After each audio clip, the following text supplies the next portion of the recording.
السلام عليكم ورحمة الله وبركاته. اللهم صل وسلم وبارك على سيدنا محمد. أهلا بكل عشاق دوري روشن السعودي.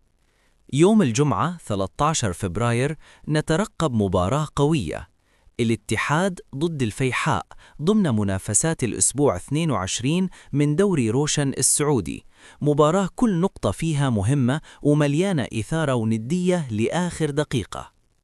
الوقت الساعة 7:30 مساء بتوقيت القاهرة، الساعة 8:30 مساء بتوقيت السعودية، الساعة 9:30 مساء بتوقيت الإمارات. الاتحاد يدخل اللقاء بطموح العودة لأجواء الانتصارات بعد بعض النتائج المتقلبة في المباريات الأخيرة.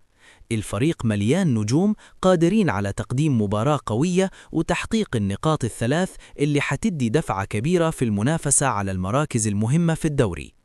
أما الفيحاء فمش جاي يتفرج، فريق منظم يعرف يلعب تحت الضغط ويهاجم بذكاء، وعايز يثبت إنه قادر يصنع المفاجآت ويوقف أي منافس قدامه. القناة الناقلة. المباراة حتذاع عبر القناة الثامنة الرياضية مع استوديو تحليلي قبل المباراة بساعة كامل لمراجعة التشكيل المتوقع وأبرز مفاتيح اللعب. في الحماس، هل الاتحاد حيقدر يرجع بقوة في الأسبوع 22 ويحقق الفوز، ولا الفيحاء حيصمد ويصنع المفاجأة؟ اكتب توقعك في التعليقات تحت، وما تنسى تعمل لايك وتشترك في القناة وتفعل الجرس علشان توصل لكل جديد من مباريات دوري روشن السعودي.